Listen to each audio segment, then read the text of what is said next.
Ignition sequence start. 6, 5, 4, 3, 2, 1. We have a liftoff. Doom Nation, what's up, and welcome back. You are listening to the Two Doom Men podcast, and this week we have special guests, but right now special guest, Steve from the Sergeant and Samurai, and I assume Garrett will be joining us. So what's up, Steve? How you been? What's up, fellas? Thanks for having me on again. Long time no see. I hope your Thanksgiving and holidays were awesome, and getting ready for the Christmas season is always a fun time when you have multiple kids and everything like that. As you can see, I bags under my eyes and I'm dressed like a drunken elf, but you know, it's just the beginning of the day. Yeah, we're only getting started. So Skaggs, what's up? What are we talking about today? We got the continuation of the Twitter files. Last episode we did was the part 1. There's been 3 or 4 more parts now. Since then. I thought we were going to do this once a week. I was like, we got this in the bag. This is going to be great content after content, and they're just dumping it out by the bucket. Yeah, I love it. That's how much has been going on. So I'll start off by just saying that we were all right, all of us here, including Sergeant and the Samurai. So let's all cheers to that. Yeah, I don't have any drinks with me, but there you go. Nah, you rube. I'm trying to stay sober till the end of the week. So we'll talk about that. We're not going to be able to cover every single point like we did the first part with Matt Taibbi. We'll just kind of touch on it and maybe some things that are important. I do want to talk about the war in Yemen and the War Powers resolution falling through yesterday. I think that's interesting. Donald Trump has a special announcement to make. Major announcement. Yeah. So we will speculate perhaps on what that could possibly be. I don't know. We'll just shoot the shit here too. Get a little drunk, etc. You guys are making me want to go get a drink right now. Go, man. We'll get a drink, dude. I'll be back. Go ahead. So yeah, Steven, thank you again. Steven at cocaine.com. Find him there. Before we started this, man, you were like, oh, I'm what did you say? You're like, I'll be on in a minute, just burning one down. I told Chris, I'm like, I don't know what that means. I'm like, it could be smoking a joint, a Patriot cigar, maybe burning the house down. Could be doing a rail, Steven at cocaine.com. You never know. Or it could be all of the above. I was keeping you guessing. That was my whole thing. I'm like, I'm going to let them linger on this one for a minute. Figure out what I'm doing. Yeah. So I was just getting ready for the show. I hear you. It's always good to keep people on their toes. So Garrett will be joining us here, I think, at some point. He's stuffing his face at the moment. What do you got there, Captain? Got a nice Woodford Reserve. Ooh, nice. The old iced tea, as I like to call it, Woodford Reserve. I've for the past 2 months, this is like I'm not drinking every night, but this is the only bourbon I've been drinking for the price point and the taste. This is fantastic stuff. Yep. That is some quality shit. Woodford, I've been calling it iced tea for now 2 years. It goes down like you're drinking iced tea, like Jim Leahy. You know what was his name? Jeff Dunham, right? Was that his name? He wouldn't actually drink. Oh, in real life? In real life, yeah. If anybody watched Trailer Park Boys, Mr. Leahy was the biggest alcoholic probably on screen of all time. The actual actor never really drank any alcohol. He just drank, giant gallons of iced tea that looked like whiskey. Mm-hmm. That's the way that Woodford Reserve goes down for me, just like that, basically. So it's good stuff. Yeah, definitely. That's what happens when I go out and mix Jim Beam and Cokes. But cheers, gentlemen. We were right, dude. Dude, about everything. We were always right from the get-go. Yeah. We all knew it. They knew we were right. Dude, we got banned from TikTok. We got our first account shadow banned. We definitely got blacklisted because it took nobody before the shadow ban. How hard was it to get the likes and interactions? And we even in the early days used the Instagram marketing.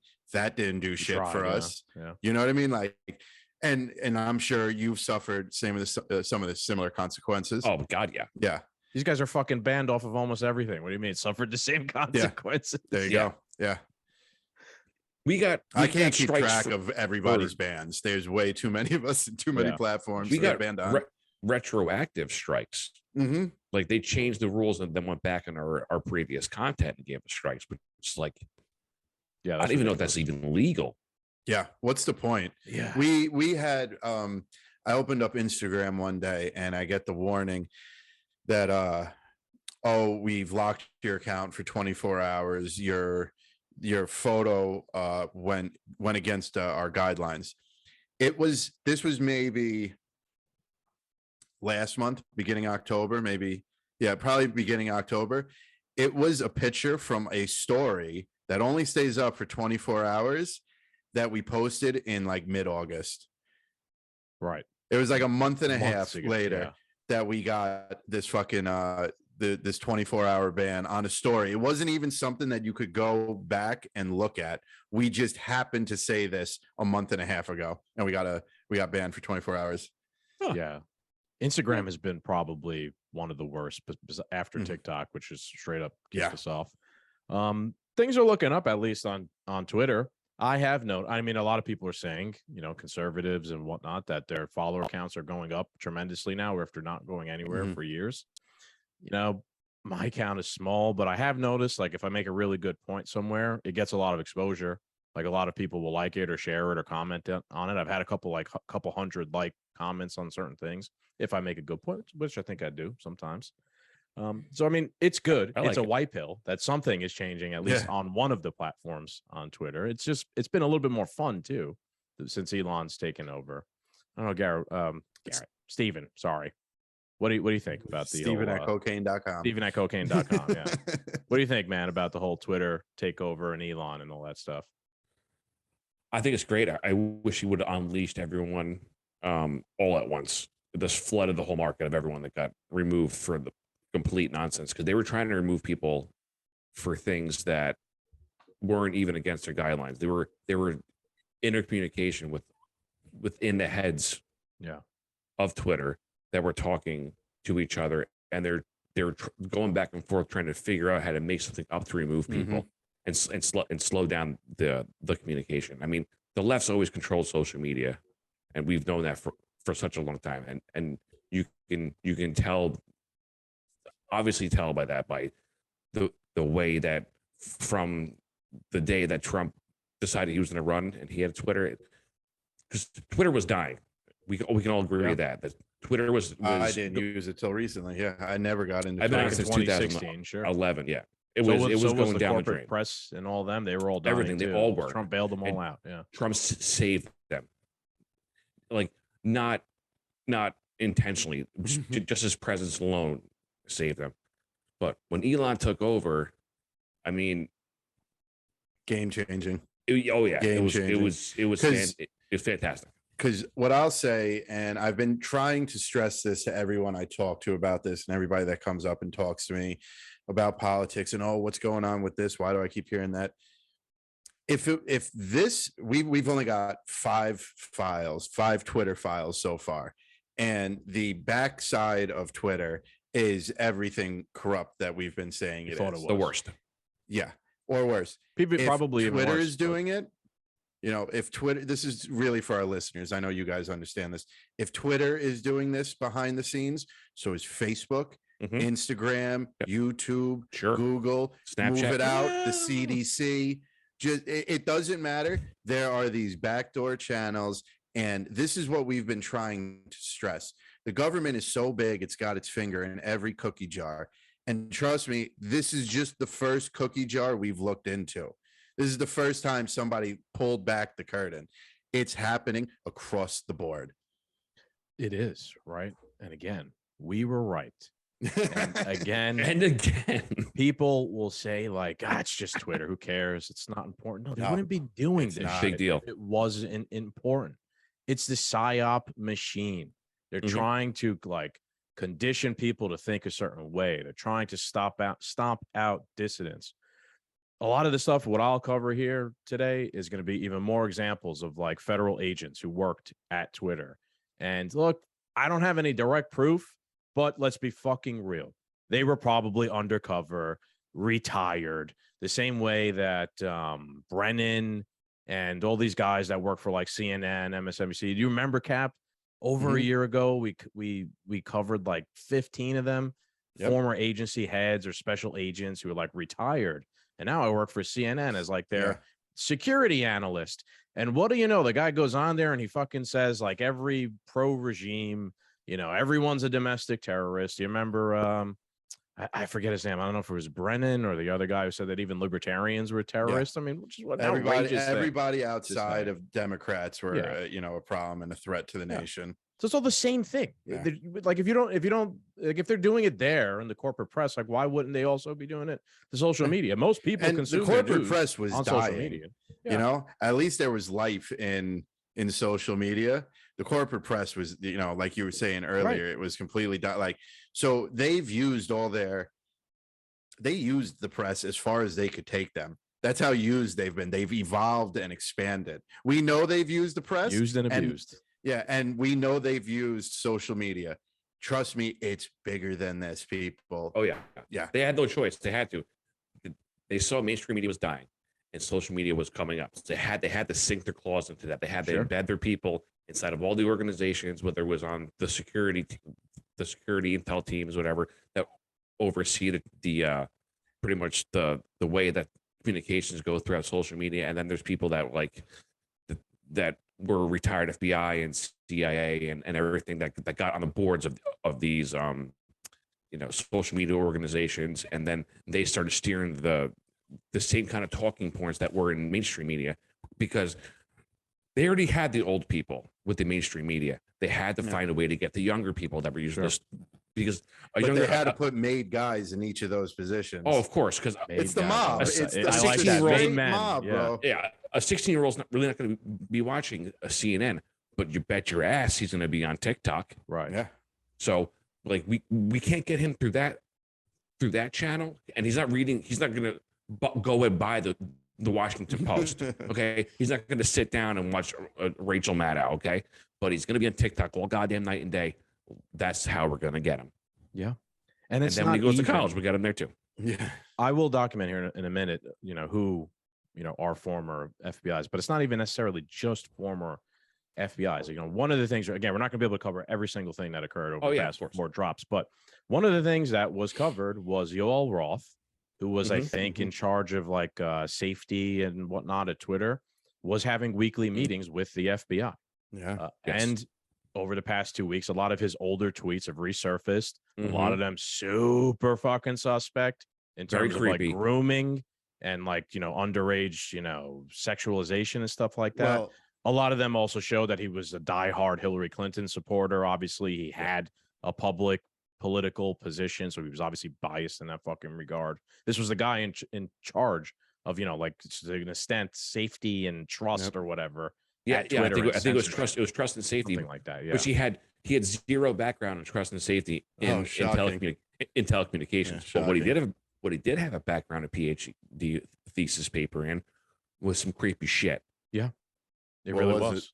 It's like, go ahead, Steven.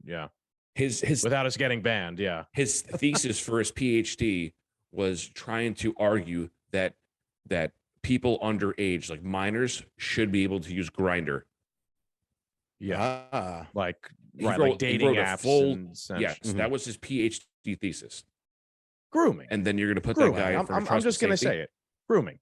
That was his PhD, right? 100%. Who was one of the people behind the decision that made the word groomer or grooming, a bannable offense? Offensive? It was on him. Twitter. Well, Roth, right? I mean, look, man, we're conspiracy theorists, I guess. It is what it is. Right again. So speaking of like grooming and stuff like that, do you guys see all this shit about how Elon has been knocking out like child porn on Twitter? He has. By like over 65% in like 3 weeks. Meanwhile, these guys were in meetings with FBI, CIA, and the CIA and the FBI could care less that there is literal illegal child porn. We just want to work with you. The government wasn't even there to do the good thing. So even if you want to argue that like, because like I told you earlier in the week, Skaggs, I said, you had said this just destroys their argument on certain topics and stuff.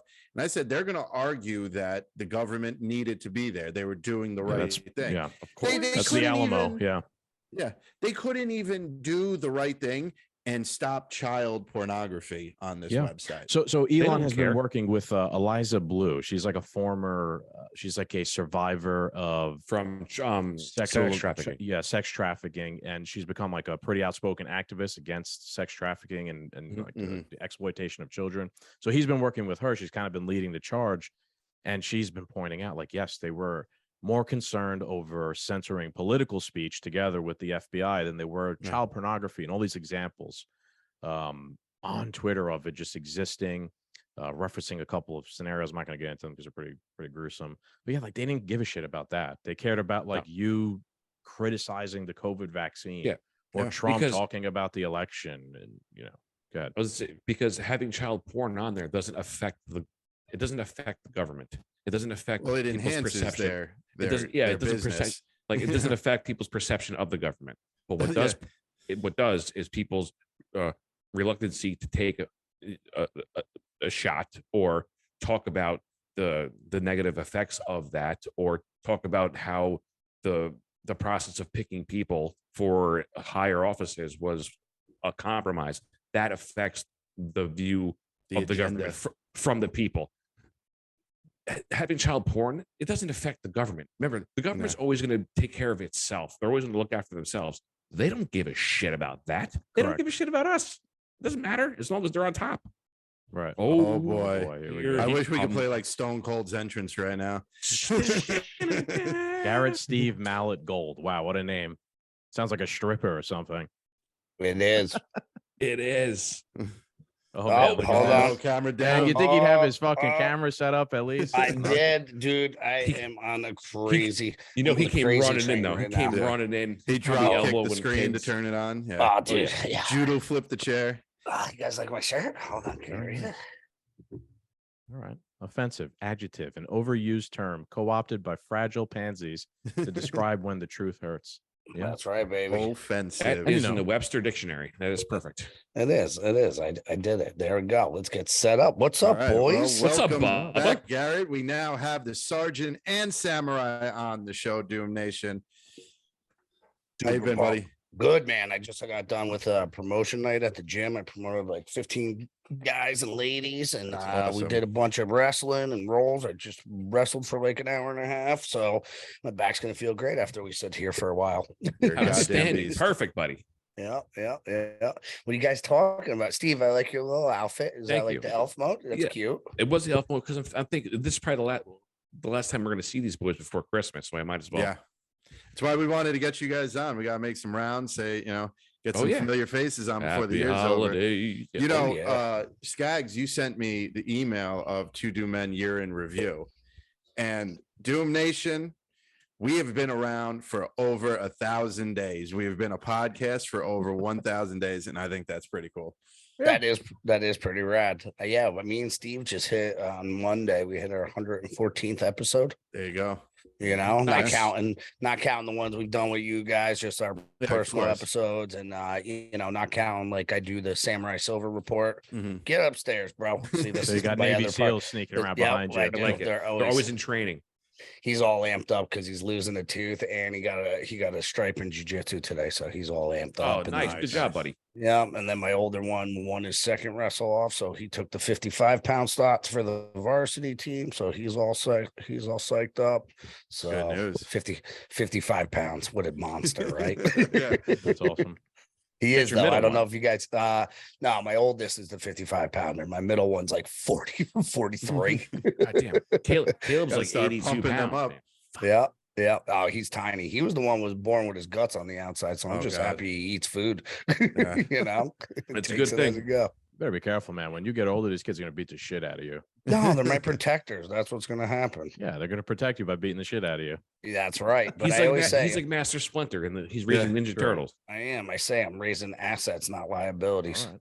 I like that. Nice. That's a good way to think of it. Yeah. Yeah, that's what I always say. You're going to be an asset. You're going to be a liability, because if you're a liability, get the step in, homeboy. Yeah. Nice. Yeah. It's tough go in my house. That's right. It's needed. They'll be better. They'll be stronger. They'll be better off for it. 100%. They won't be offended by everything. Oh, no. They don't even blink, man. I could torture them. They don't even care. Especially with dad wearing the shirt around the house all day long. Yeah. Oh, yeah. Just training him. Training them. Yeah, man. So weapons and fighting. So we're talking about a little bit of the Twitter stuff going on. We will round one or round two. Oh, we're kind of just all of them. Round 1 through 5 right now. Yeah, 5. we were kind of talking, and it's a good time to have you guys on because we're kind of celebrating because it's just confirmation that we were all right. Yes, in many different ways. Cheers. Salud. We were all right, man. Yes, we all knew we were all right, but now we have irrefutable proof that we were right. So again, just for context, so the second part of the Twitter files were kind of about shadow banning. So again, we were all right about shadow banning. If you want to look into that, you could go and see. There's even screenshots of what it looks like the Libs of TikTok account and other notable conservative. If you want to see it in real time, just go to any of our IG accounts. Yeah, and try and yeah. Tell us if you have to type in the full name. Yeah, these are just the popular, famous accounts, right? Like us, we never even got a chance to get there.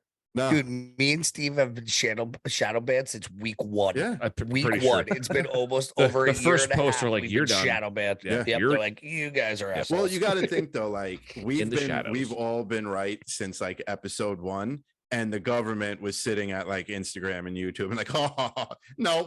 You guys, these people are too smart for us. Yep. Yeah. Well, I think that's one of the things that's like really like highlights everything, that a couple of idiots in New York, New Jersey, and Rhode Island, Connecticut can figure out their game plan a year and a half in advance. And we're just like, I had the best. I don't know. You guys can't see my IG because I'm shadow man, but I had a great post. It's like this giant gorilla, and it's just like when all the conspiracies are going right, and he's just scratching his chest, smiling, looking around, and all my friends are like, dude, that's totally you. Yeah. I'm like, I'm more like a chimpanzee. I'm not as big as a silverback, but I'm definitely like a chimp. I'll rip your balls off. Bite your fingers off and shit. Yeah, dude, but it's wild, right? Like you said, it's confirmation, Skags. Like, and it's and do you guys feel, I want to put out there for you, do you guys feel like there's still that whole side that just doesn't want to accept that we were right? We were literally just talking about that, saying how people are going to argue that like the government should have been there moderating Twitter. Like it was a good thing that they were at Twitter, but it still wasn't a good thing because like they didn't do anything for months and years about all the child porn. This was like the last thing we were just talking about. They were there to correct political discord. They were there to push an agenda. The agenda wasn't child porn. The agenda was this message that needed to be put out there. And we've been nailing it since day one. These people also don't care. They are the conditioned. Nope. They're the NPCs. Like they don't give a shit about honor or what's right or anything like that. Their argument was adding fuel to the fire too, dude. Like John Podesta's niece was in control of that.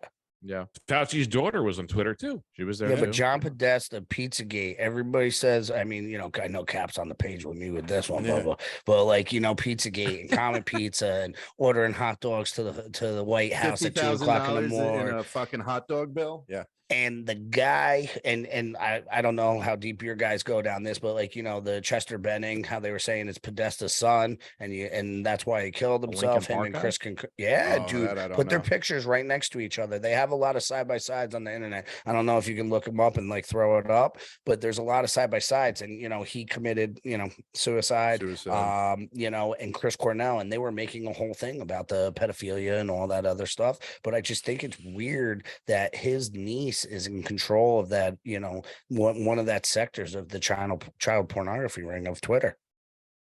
Yeah. Just another coincidence. Yeah, there's no coincidences. Look at Skags. Oh, wow. Coincidences. Yeah, I mean, I don't know. Look at this picture to the right. Yahoo Finance, right under Yahoo Finance. Look at that picture. Yeah, I mean, there's a resemblance, but, I don't know. I haven't looked into this at all. At the same time, a lot of people sometimes, have doppelgangers or look, or maybe it's just a younger clone and it's not even his son. Could be, from the Clone Wars. Because I'm starting to believe clones a little bit. You look at like Tom Hanks or not Tom Hanks, Tom Cruise. The guy hasn't aged a single day. Nope. The guy has not aged a single day since Mission Impossible 1. That's the Mission Impossible, beating time and age. It is. And they do that a certain way, but we can't talk about it because if we're on the YouTubers. Yep. Yeah, that's because we're still walking on thin ice here until like January 11th or something like that. We guys are still holding strong though. Yeah, we don't have we're allowed to post, but we're still under the strike until January 11th. So if we get another strike, we're in big trouble until then. So, just putting it out there. Me and James have been on YouTube for 10 episodes, and we've already got him pulled. And we're not even talking about that shit, bro. I've said it just you were pulled from Winning Wednesday. Yeah, we had one of our one winning Wednesday. Me and James were, I think it was like episode 8. We're like, fuck it, let's nuke it. And dude, within an hour, they're like, see ya. That's funny. Like, I'm surprised it took them that long. That guy normally just the James Grim just Reaper. screenshotted it with a smiley face, and I'm like, we knew it was coming. But we were like, fuck you guys at the Patriot Podcast Network. We made it to 8. Artificial intelligence has a picture of James' face, and it sees it on the screen. It's like, take them off. He should have stuck with the doubt it. George McDougal personality and just done that instead. Yeah. I know, right? Yeah, that would have been. But funny. all right, sorry. Well, I know we got off track a little bit there, but the Twitter, the second Twitter drop. I mean, it's been. Well, you saw, did you guys see on I forget who tweeted it, but it was like, they had the, how they do like those aged well tweets, where the Defiant L's or something like that, right? But the one was like Elon, where he was talking about and he's like, I think it's effective. I think it's this. I think it's that. And then like, what was it yesterday? His pronouns were prosecute Fauci. And then he just dropped like the Fauci emails and everything. And it's like, dude, like, I don't trust him at all. But like, even if you're just outside looking in, because, me and James talked about this on Winning Wednesdays today, is like the left does a very, very good job of getting like people, like, I don't idolize people, but a lot of people do. They look up to like these like Cardi B's and Lizzos, and they do a very good job. Who's the coolest person we got on the conservative side? Charlie fucking Kirk. Right. Dork. Yeah, but it's not James the type O'Keefe, of, but he's like a drama dude. So Chris like Pratt. Chris Pratt. That's what I said. I said Chris Pratt, and I said Pitbull. Clint Eastwood. And Pitbull. Pitbull, dude. Pitbull talks. He talks some good stuff. Yeah. But that's what I'm saying. I'm like, we're old enough where like Pitbull's cool to us, but like the younger kids, he's like Trump pardoned Kodiak Black. Why don't we use him? Like, come on. I think it's different though. Like Kodak Black. The ideology is different. Like the leftists they love celebrities and they love worshiping them, almost like false gods. Weird to me. We're worried about, doing things for ourselves. We don't care. Like we're all like, what am I 34 now? I'm saying the younger generation. Yeah. How do we turn? Because like I know you guys are a little younger than me and Steve, but like even younger than you guys, right? Like how do we get those like to be cool that it's conservative? Like conservatives cool. Like they're just like, oh yeah, burn it all down. The left is the way to go. Right? Okay, terrible. So look at somebody like Andrew Tate. He got fucking banned from everything in like one day, swift move across the board. Andrew Tate might say misogynistic things. I don't know if he's a fraud, but the one thing he was doing was inspiring the 18 to 20-year-olds or whatever that age group is, and a little bit even younger, to work out every day, get strong, find hot women, make yourself get yourself a gorgeous wife, get out there and make as much fucking money for yourself as possible. This was influencing the wrong age group. This was influencing the next line of men who could very well just be like, fuck it, we can make our own money. And once they all start making their own money, what do they really care that the government has? He always talks about, you think you have fuck you money. Fuck you money is, oh, this government told me no. Boom, I'm on a private jet with one of my 11 passports going to a country that's going to tell me yes. At the end of the day, yeah. He doesn't need a government. You're truly free. He talks about how welcome to the real world. And he shows you a place where it's a bunch of houses. Each house costs $50 million. Every house, somebody lives in it. How did this many people make that much money? We could figure it out. You're a business owner. You know what I mean? Dude, it's wild. And I mean, especially the area that we live in, no offense to you guys, Connecticut's just a highway to Boston and New York, like Rogan says. But, but like, think about how many wealthy people live in Connecticut, and it's a very tiny state. Like there's some serious properties in there. And then where I live in Rhode Island. I know. Well, it's a tiny estate. Yeah. But and I'm sure there's crazy houses over there. Oh, Newport? Yeah, Newport? On the water. Newport? Yeah. But Jersey, where I live too, is one of the smallest states out there, right? There is houses, and with the property taxes that we have and everything else, like these houses, you're like, holy shit, man! Like one person lives there. You can literally put all the migrants coming over the border in one house. It's insane. Well, they tried that in Martha's Vineyard. I think they are. They tried that in the vineyard. Yeah. That lasted 24 hours. Yeah. They're like, oh, we love you. We're fighting for you. Now get the fuck out. Fuck out of here. Doors that way. Yeah. It's funny, man. You guys can't be landscaping in the winter. Get the fuck out. Oh no. Well, yes, they can. They have to. Who's going to do the shoveling, the Who's going to salting, blow the the snow? plowing, all that stuff? Yeah. Yeah, but the thing is about Martha's There's plenty Vineyard, of equal winter. opportunity employers up here. Yeah. They're already down south for the winter. Mhm. Down You guys are Troika. making Snowbirds. interesting points about like the popular people, I guess you could say, on the right or whatever you want to call it. But Yeah. Mhm. it is important, but that's almost like playing the game the other side plays to an extent. I'm Yeah. not saying that's not important. Like there should be role models. Mhm. I don't know Andrew Tate that well. I'm not gonna say he's the best role model because I No, don't know he's him that not. well, but He's like not. a Jordan message Peterson over I've always messenger. thought- yeah, I've always thought like a Jordan Peterson's a really good role model, right? He cares about young men and trying to lead them in the right direction. He Or does. like He does a good myself, job. like a Cameron Haynes or guys like that. But I think Mhm. ultimately, like it really comes down to like your family, you being the good role model for Mhm. your family as the man, right? You can't just rely on some random stranger celebrity that has no idea who the fuck you are to be your role model and teach your children, because that's what the Yeah. other side's doing, and that doesn't work. And it's not working. No, Yeah, and I agree, and I agree wholeheartedly. You, Garrett, you're a good example of it. Honestly, you and you too, Steven. You both are actually really good examples of it. You're both we're good fucking dads who are degenerate trying train to. wrecks. Yeah, but you're both good dads who are like trying to try. set a good example for your children or whatnot. I think Mhm. that's the model, honestly. So what? Yeah. We were degenerates too. Over Yeah, here. Yeah, I fucking mean, A right. we're trying to do the right thing. Yeah. Getting kicked off of websites, drinking on the internet. Yes. Daddy of the year. Listen, you know what though? We're real. We're real humans. We're real Americans. We're real people. We're how 99% of the people live. We're the majority. We are, and we know We that. are the And, majority. and I agree with Skaggs 1,000% because that's always my theory. Like, if you're into football, the kids they look up to I'm gonna date myself, but like a Lawrence Joe Taylor. Montana, a Eli Lawrence Manning. Taylor, a John Elway, right? Like I've never been envious or wanted to be like, all right, maybe like martial arts. I was like, oh, that guy's really good. I want to be at that level. But I've never been like, oh man, I dick ride that guy. Like, oh yeah, like that's just not my style. But I think a lot it comes. of people are. Yeah. And that's what me and James were talking about a little bit is like the game is rigged, right?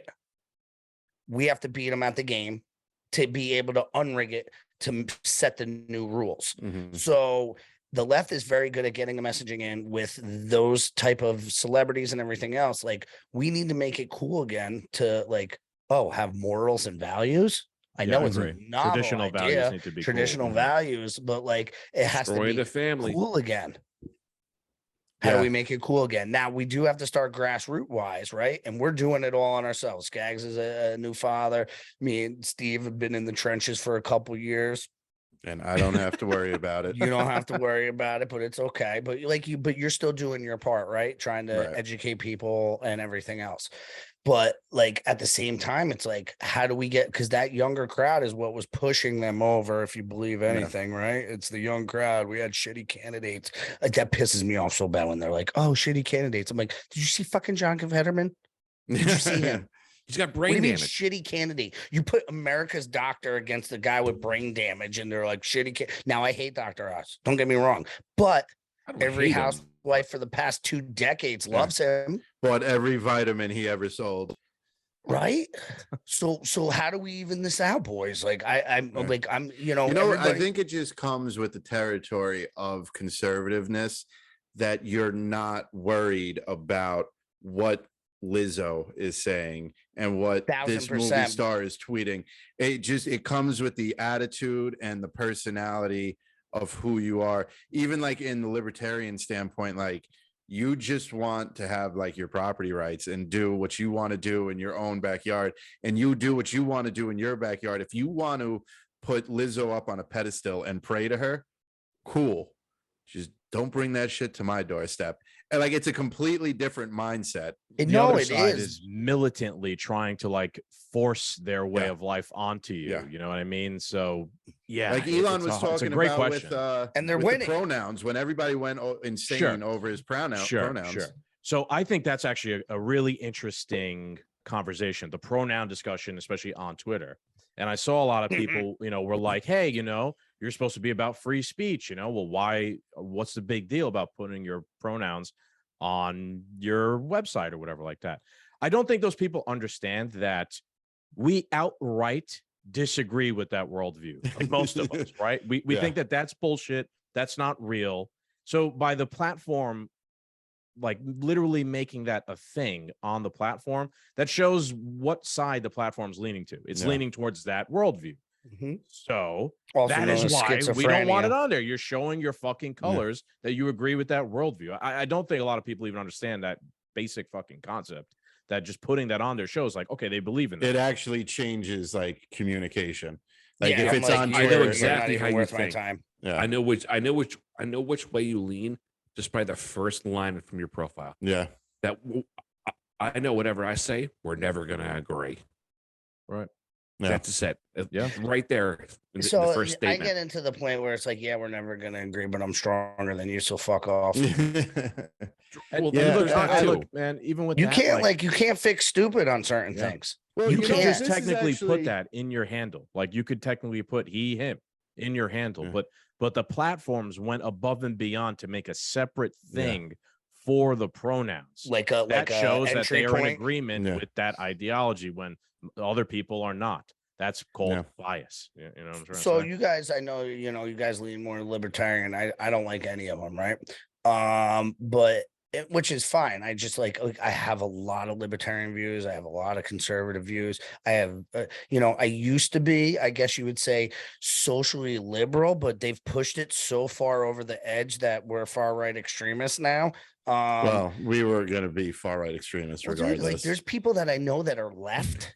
And they're not left anymore. They've pushed them out. They've moved the Overton window, as it's called. Yeah. Oh my God, it's just crazy. But I mean, like the pronouns, like if you're that self-absorbed that you got to let me know that you're a she, they, him, blah blah blah, this and that. Like you're not my people. Like I don't care. Like go live on yourself.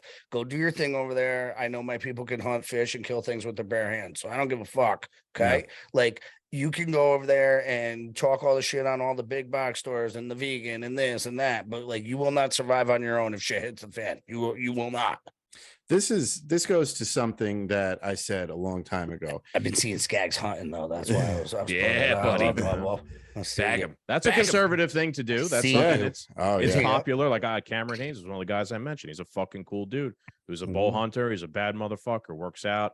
Runs triathlons, etc. Like that is a guy that people should hold up as a model for young men. He's a little bit of an older guy, but he's still doing super fucking hard shit at a little bit of an older age. Yeah, was he on Rogan? He's been on Rogan a couple times. They're buddies. Like I think they bow hunt together and stuff like that. He does those ultra marathons, right? Like 200 miles in like 3 days. David Goggins, him and another Steve guy. Weatherford. Like David Goggins David Goggins not even really that political, but he's just a good fucking he role don't model do it for me though. He kind of annoys me, but that's just he can be annoying, but he can be, and I get it, and he says some good shit, but like at the same time, it's like he's super intense, right? Yeah, super intense. You have to be if you're doing it with the things he's doing. Yeah. Yes and no. Because I know some bad motherfuckers that do some pretty crazy shit and they don't come off like that. They just like, I always say like, and you guys will see it too. And I'm not putting down, I'm just saying this is my personal perspective. Like if you're the baddest motherfucker in the room, you don't got to tell everybody you're the baddest motherfucker in the room. They just know. True. Yeah. True. That is, I guess that's a personality trait, maybe. Personality. Right. Yeah. The way you present yourself, you could be way more intimidating than you actually are. True. Yeah. What were you going to say before, Cap? So what I was going to say was I mentioned this a long time ago. Eventually, the left's viewpoints and conversation are going to get so out of control, you're just not going to have a seat at the table anymore. Eventually? Yeah. Thank you, Steven. Eventually? Yeah. So what's happening right now on Twitter is you just lost your seat at the table, pal. We could talk about anything you want here. we agree. We don't want to talk about your shit though. You know, like, well, that was losing your seat at the table. Yeah, I saw somebody post on Twitter right before I got on. I was like eating dinner and going through it, and it was like somebody was like, oh, they got rid of Elton John and the person that runs his account and blah blah blah blah blah. Elton John was on Twitter. They're like, I don't ever want to hear anything about free speech again. There's no free speech. And it's like, dude, you had like Rocket Man get canned, I guess, but you were okay with the thousands. Yeah. Thousands, tens of thousands, maybe even millions of people that were just shadow banned because they were like, I don't want drag queens to face fuck my little kids at high school dance. You should have told that person, sorry, it's a private company. That's exactly what you should have told dude them, right? I know, but it's so funny because they're losing their minds because every argument they gave us, and now that it's in the open and they don't have control, they're like, this is not a safe space anymore. This is not a safe, like, we're actually, people like this back in the day would literally be basement dwellers. We are driving the trolls back into their caves. The orcs, we're driving. You back shall not pass. Go back to the shadow. Yeah. Let's we've kind of come a little bit full circle here. Let's go back to some of the Twitter files. I have one part of Barry Weiss's I think this has to do with the decision to ban Trump, and this is one of the more interesting parts I thought we would maybe highlight. Cap, wait, so just for context, before we roll into this, Stephen Garrett, like, how have you read all 5 files? Have you kept up on this? Just out of curiosity. If you haven't, we're that's fine. Steve, what about you? I follow Barry, and I follow Matt Taibbi as much as I possibly can. Okay. The first Trump was Matt Taibbi, right? And the second one was Barry Weiss. Yes. Now, they've been going back and forth. Sure. Yeah. Okay. So and then there was a third guy too. Yes. But wasn't the first drop kind of redacted because of that guy that was from the former FBI? He was the one that was kind of like almost doing the whole thing like, we can't really say that. Yeah. And the other guy. Right. He apparently, I don't think we even got to cover that, did we, Cap? No, because that happened. We found out the next day after we. Right. So an FBI. There's a lot of redactions in the first drop. Right. Baker, I believe his name was. He was working at Twitter, and he, without management permission or knowledge, accessed that first Twitter drop. Yes. And then it was given to Matt. Right. Then it was given to Taibbi. Right. And he was canned afterwards. We literally caught them red-handed in a cover-up, and no one batted an eye. Exposing the cover-up. They tried to cover up exposing the cover-up. They tried to cover up the cover-up. Yeah.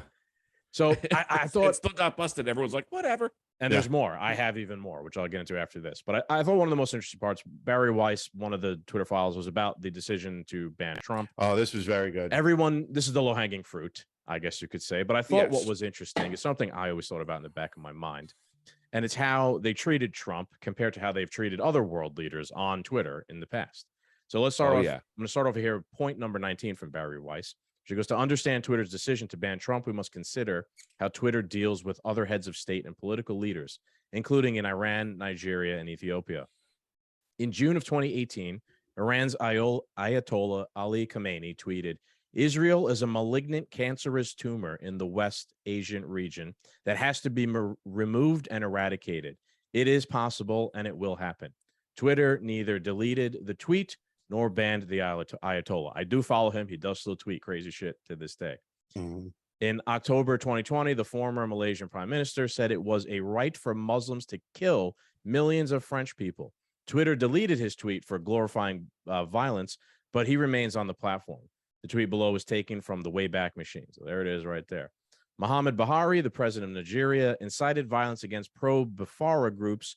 Those of us in the fields for 30 months who went through the war, he wrote, will treat them in the language they understand. Twitter deleted the tweet, but didn't ban Buhari. And there's just more of this, but it just goes to show you, like, the low-hanging fruit. Let's pick it. They had fucking Trump derangement syndrome. Twitter, right? These people were fucking pussies. I'm sorry to say it that way. Yoel Roth is a pussy. On top of the fact that he was, I wouldn't say he's a pussy because he doesn't like the pussy. No, he is a pussy. He's a pussy. And they were meeting with the FBI. He was probably advising them, on these things. It's basically confirmed. Just compare anything Trump said to that. Imagine if Trump made a comment like that. He never said anything close to any of those things. They would in the Twitter drops immediately.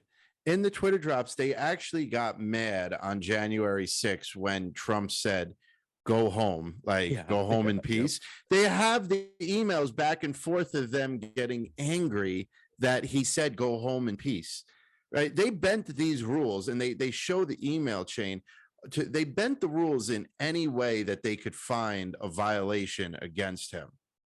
I mean, there was even that one text I sent you, Skaggs, where it was basically if you agree with Trump that the election was rigged, you are violating guidelines. But if you disagree with it, you could talk about it all you want, and you weren't. They were literally letting it slide based upon ideology. Yeah, they were 100%. Of course. And let me get to my next couple points here as well. Go for it. I'm just letting you guys know I didn't need a Twitter drop to know all this shit. I've been saying it for 3 fucking years. We all have, man. We all have. Andy No tweeted right after this. He said, exclusive, Barry doesn't name too many names, but the head of Twitter's strategic response team, when secret actions were taken to stifle conservative accounts, happened under Jeff Carlton, who worked for both the CIA and the FBI. He just deleted his LinkedIn, but I have an archive which shows Jeff Carlton, former intelligence officer, transitioned to managing high-profile content moderation and customer support escalations in social media / trust and safety. Head of Twitter's strategic response team. He's also a graduate of the U.S. Naval Academy, 14 years in the Marine Corps, intelligence teams, data analysis, blah, blah, blah, blah, blah. All the fucking hallmarks of being an undercover spook. I'm sure everything was on the up and up with this guy working at Twitter. Yep. It's almost comical how redundant you're like, oh, former FBI, naval intelligence. He's the trust and safety committee. Yeah, right. It's ridiculous. It's the double speak that they use for everything, right? Like, of course they're on the trust and safety committee. Yeah. Did you guys see? Yeah. I sent this to Steven earlier today that there was the biggest lawsuit settlement in like the history of like the United States. I think it was like 400 and something million Google is forced to pay because of the project Steve used to work on. Oh boy, you got inside information for us or what? No. Feeling suicidal over there, buddy? Yeah. I am not suicidal. Yes. Well, one of the programs that I worked on was the location thing with Google. And like the Minority Report, like when you walk into a store and they're like, oh, buy the pants that are 2 steps to the right. I helped develop that program. So there's 2 location things in your phone. One is for like your actual physical location that you can do from like your drop down screen on your phone. And then there's one that's actually built into your actual like device. Well, if you have Google, like if I turn on, I have Google on my phone, like for my search engine, they have their own individual location setting device that you have to go deep into your settings to turn off, which people can never find. What Google was telling people that if you just turn off your location thing, you're fine, but they were still tracking people through the deep one that I'm sure it's all stated in their terms and conditions. I'm sure. They had to pay a lawsuit because they were basically telling people that, like, we're not tracking and following you and advertising to you. And once you turn this off, you're good. And they were still tracking and following and everything. And they got caught red-handed doing what they do, doing what the NSA uses all their software and everything else for to track everybody, even though it's not good enough for 2,000 mules, but it's good enough for January 6th. Twitter's guilty. They're all and they're all connected. Facebook. The most basic way, like this thing is a weapon. This thing. Oh, it is. Right. Every single sword. person. It's really a double-edged sword. It is. Everyone has one. It's a weapon for the state, for the agencies, for activists, people who want to control people's minds and get them to behave a certain way and toe a certain line. And it's even a weapon for us to fight back against them with shit like this. We can make money with it and not need them anymore. But you have to understand that it is a weapon, right? And it's being used both ways. Like if you are one of the idiots who's like, "Yay, Mario got money," I get my new iPhone every single fucking time. They drop a new one, just without a critical thought in mind, you're gonna be taken advantage of by the people who are using it as a weapon in a nefarious way. Just be aware of shit like that, then all that stuff is going on. I said, behind the scenes. I argued with somebody that like, I don't want to get too deep into it, but like the height of civilization was like 1999. You know what I mean? Like we had like GPS, we had cell phones. Woodstock 99. That's where it all went down. I was there. That was it. Were you really? You were there? I was there. I watched That's sorry to cut awesome. you off, Cap, but I watched the documentary. Wow, what a shit I was show. there. Were you the fucking weekend? rebel rouser in the I crowd was there? not. I was fucking terrified. I was like 16. I was selling lemonade at the rave tent. That was my job, selling lemonade every night outside the big rave hangar. It was a fucking wild.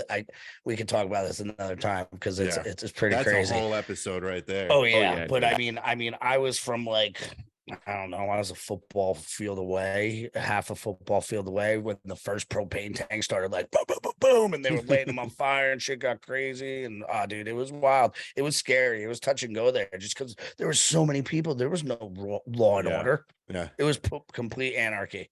That's insane. That's awesome. Pretty cool though. That was a great documentary, man. I wasn't allowed to go. My mom said no.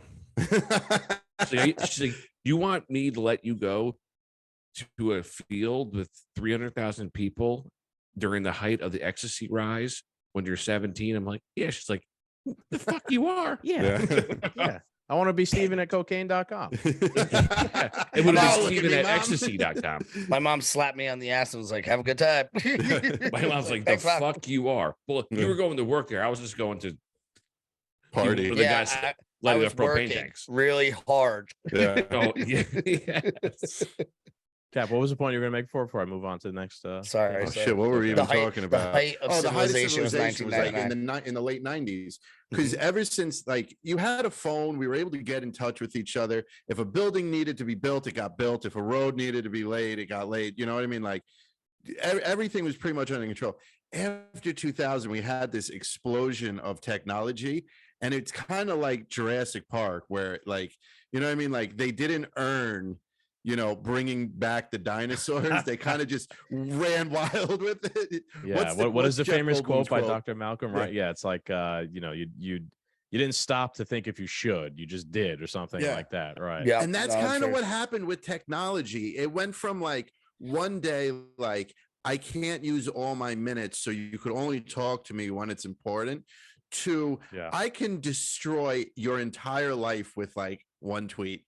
Well, there's that. I mean, it Nights was just and weekends talk. It was a series of events. You had that, and then you had 9/11 literally a year or two later. Then you had the Patriot Act enacted, where they're like, we're saving you. But they were literally this was the start of the spying on its own people. This was the start of the Twitter. It's 21 years old, this program, at least. I mean, way back. MySpace came.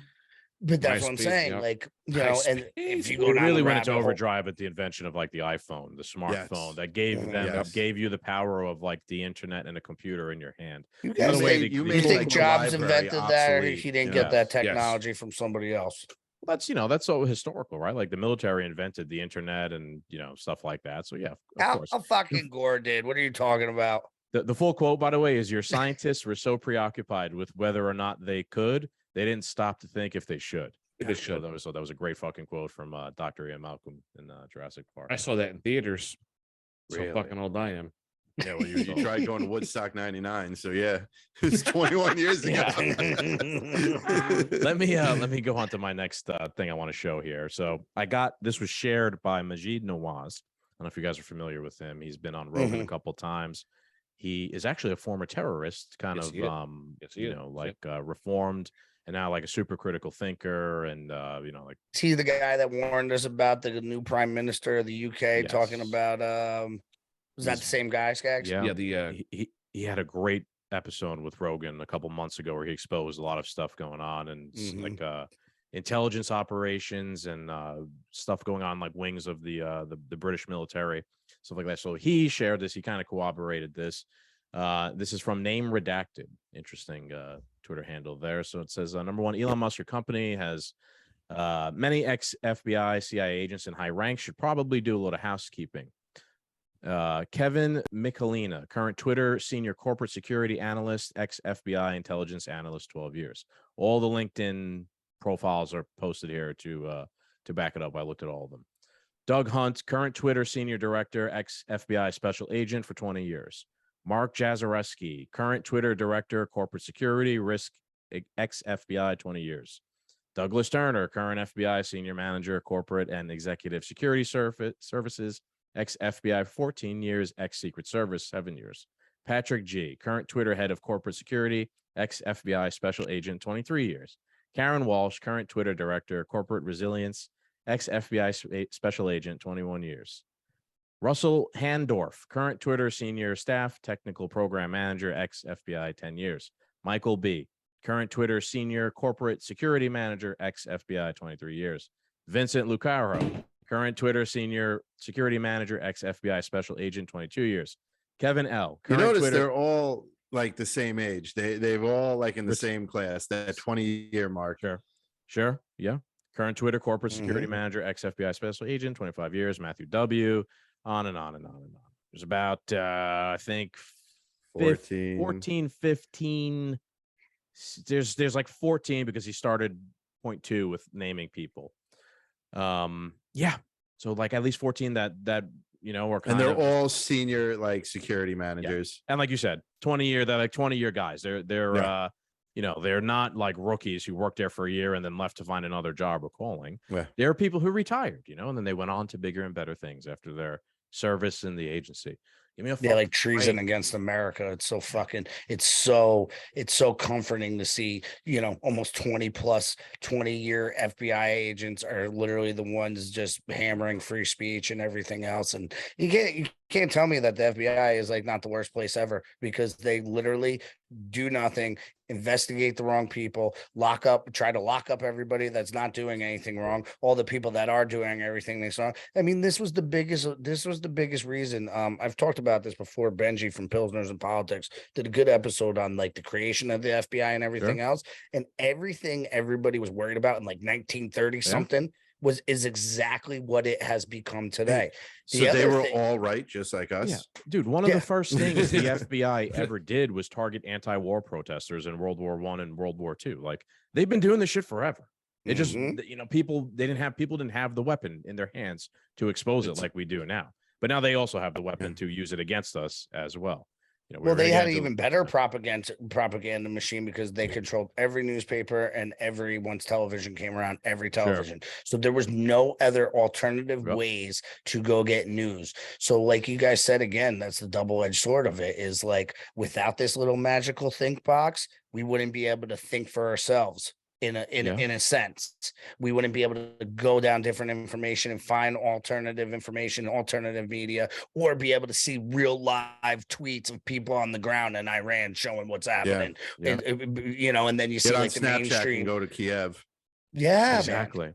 I think it's wild. Go ahead, Steve. I was going to say that Chris was just saying that you can go on Snapchat, you can hit somebody and you can see like live footage from like what's going on in Kiev. Yeah, you can. That's like how Snapchat. That's like Chris's Cap. That's like Wild. your strategy always to like see what's going on. He'll go to Snapchat and like be like, hey, there's nothing happening here. There are people hanging out in the bar, the club. Oh yeah, there's massive lockdowns throughout Kiev right now. There's just tanks rolling through the street. Outages. Yeah, and then you go over to Kiev and you find a nightclub and everyone's there. Like, it's just a Friday night. It don't matter. They all have American bills. Like, yeah. Like, thank you for sending us some money. Yeah. Oh my god. Then you pull up Zelensky's Snapchat and he's at the table with the bottles of Russian vodka, pouring it on. Sam Bateman freeze in the bar like. Yeah. He is now. Yeah. Cocaine.com. He's their bitch now. Yeah, man, it's a double-edged sword, but I think honestly it's a positive. I heard this point made recently and I thought it was fucking really interesting. And it was about kind of like 9/11 and the aftermath. And around that time, I guess you could say like everything still kind of was controlled. All of the media, all the newspapers, the 1999 hadn't really been invented yet, right? And this whole Twitter and etc. All this stuff hadn't really came about yet. After 9/11, we all know what happened, right? The Patriot Act. Everyone was super unified after 9/11, and they used that unification of everybody to launch the 7 wars that were all unjust, caused millions of people to be dead around the world. How many tens of thousands of American soldiers to be dead for no fucking reason whatsoever. That was all kind of a byproduct of everybody being unified after 9/11. Like they kind of had like the mandate to go do all this crazy shit. I think that ship has completely fucking sailed. That ain't ever happening again. If there was another traumatic event, attack, it would only divide us further. Exactly. Yeah, we'd be like, it's too late. It's over. You're not getting that back ever again. And I think that's actually a good thing.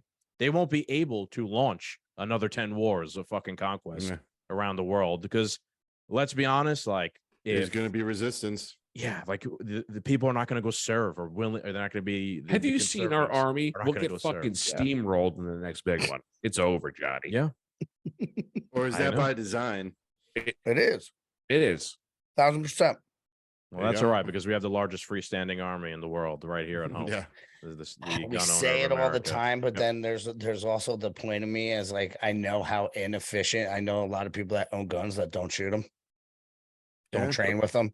I know a lot of people who do though. So like but no, I do too. I mean, I train with them. I'm sure you guys train with them. I mean, I use them, but am I good enough to fight a war? No, that's what I'm saying. It's like one train couple of weeks take and out get 30 lucky. of us. Yeah, but this is when we do. I think we probably could do a whole episode on X's and O's of some theoretical invasion of the country and how we do against great.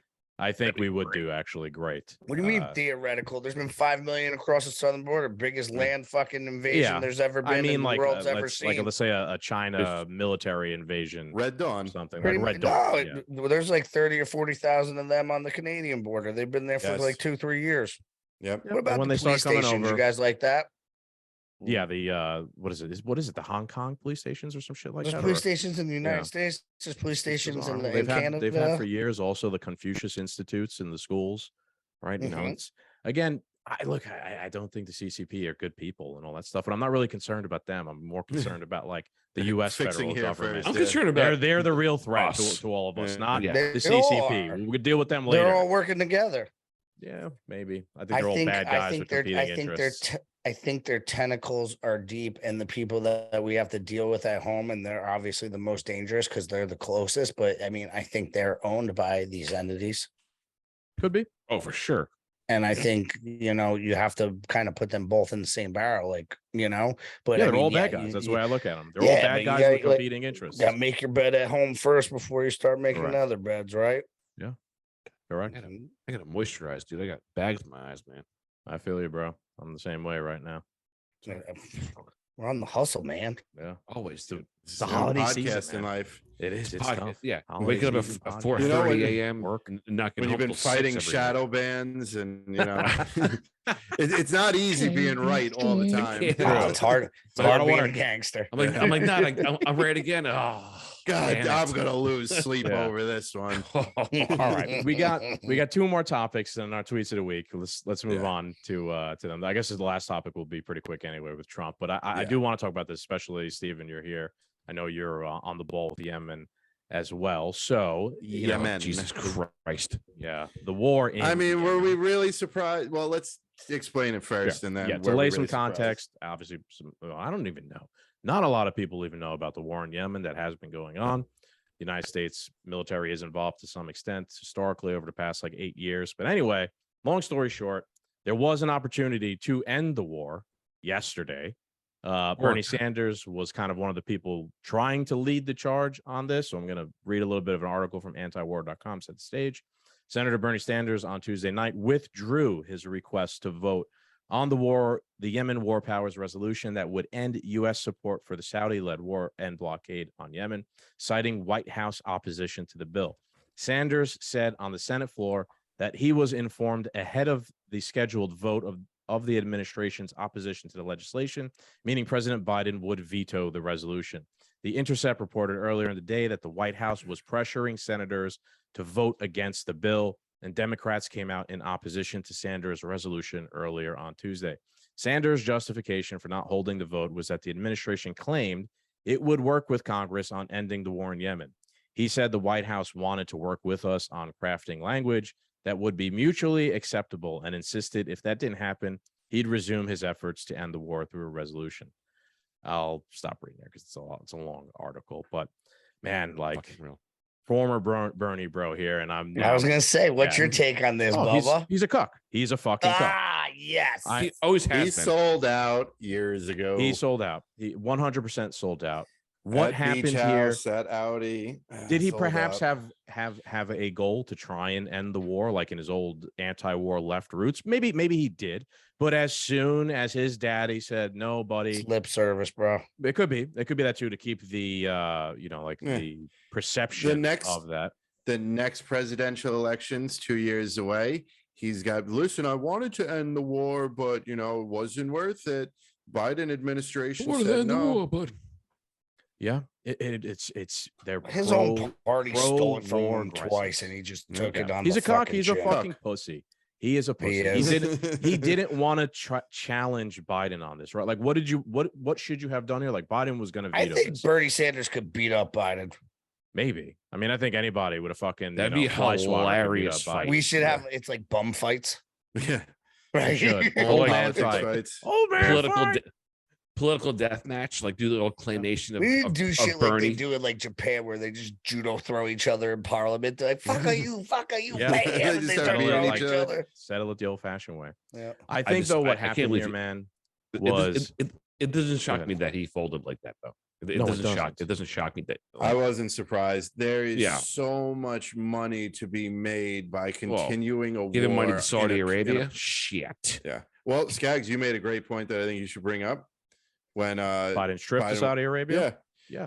I mean, nobody knows where, like, the average person can't even point Yemen out on a map, yet alone know about the war. There's just so much secretive money that can be made there and operations that could be ran out of there. Sure. Who's voting against this? Yeah. Biden went there a few months ago to fucking grovel like a little dog, right? To get more oil. I'd assume that this was fucking probably a topic of conversation with the bonesaw out there, right? Bin Salman or whatever. And he probably told him, hey, look, if any of these things come up, in Congress or the Senate or whatever, you got to veto it, just because we still need the option on the table in case we, for our war there in Yemen, which is just insane. I got a question. What's the war about? It's basically a civil war in Yemen between the Houthis, Al Qaeda, the old government in Yemen, the Saudis getting involved because they don't want the Houthis in charge, the American military facilitating the so it was like the Kurds Saudis. and then like the No, not the Kurds. Shiites and all Not that. the Kurds, no. It's just a civil war, like essentially. the equivalent of like how like the Shiites and the bunch of other ones different don't get factions. Shia, along. Sunnis, and Kurds, yeah. But then there's sort of civil different war factions. amongst They several have an fractions. embargo around Yemen, so pretty much there's the Navy. there's a naval embargo around Yemen through Saudi Arabia, so pretty much they can't get any humanitarian aid in there, and there are hundreds of thousands of children and people dying in Yemen every year because of this, through starvation, which is like probably the worst way to go. Yeah. Like, and the fact that no one knows about this or talks about this blows my goddamn mind. Like every day when I hear people that I follow talk about this, it's devastating. And everyone's like, whatever, dude, I got my new fucking iPhone. I don't give a shit. Like, whoa. I thought you cared about the world. Like, no, they only care about the parts of the world the TV tells them to care about. Sure. 100, absolutely. So Stephen, you're 100% right. This is like the worst fucking thing going on. It was already like the poorest country in the Middle East. They don't got shit there. Now they're all starving to death. Fucking plague. The poorest, disease, right next to the richest. Everything. It's like, and right next to the richest. So yeah, it's a complicated scenario. It's like we're East at Orange fault, and definitely. West Orange, Stephen. Yeah, exactly. Yeah, exactly. 100%. What's interesting exactly about what it, it is. The way I look at it too, I think you guys will probably find this interesting, is the same day that the president threatens to veto this war powers resolution, they passed like the Marriage Equality Act or whatever, enshrining interracial and same-sex marriage into law. No one cares about a thing that wasn't even a fucking issue, or no, right? So yeah, that's good press. In my opinion, it's good press by the press. That's what woke politics and shit. That's exactly what it is. On the Who one the hand, fuck is they're dumb doing enough? a fucking feel-good thing that's a 81 non-issue. million people. But on the second hand, they're supporting a war that's fucking killed millions of people and has people starving to death and dying Millions all around. dying, children And dying. all it takes is a flick of a fucking pen to end that, but they won't do that. Biggest hypocrites ever. And like the other thing is like I don't know. Can you just like look around and just be like, how many people do you know that are gay that are married? Like, it hasn't been illegal in quite some time. Yeah. My wife's my wife's 10 years best friend. almost, yeah. She's been married for she's been married to I her thought you were life. gonna be like my wife. I was like, what? Oh, Trying to tell me something on air, bro. I'd be cool with that too, man. I don't usually like to watch. This thing even apparently they is hide behind interracial. it. They once again use the LGBTQ plus But I whatever thought that whole community. civil, They I thought always that will. whole Shield. Civil Rights Act of 1964 covered most of this shit. There you go. I guess so. I mean, Brian, I thought no one gave a shit about this, right? They're passing laws. They're trying to like rehash the civil rights movement as if it's a battle that's going on again. Because they don't have anything left. Everything keeps Yeah. just crashing and fucking burning.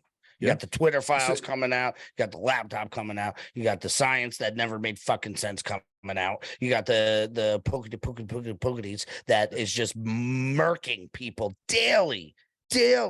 Every day. Do you guys not see somebody just like look into the light, fight off that imaginary weird thing that's attacking them, and then they lock up and just go down? And no, I mean, what was it? The Mississippi State head coach just went down. Yeah. Mike Excess Leach. deaths are up, man. They are up. Excess All deaths. over. Yeah. Did you see who suicided themselves today? Yeah, that I DJ don't know from that guy. Ellen? But He's the DJ from the Ellen DeGeneres show. A lot of people around her just kill themselves.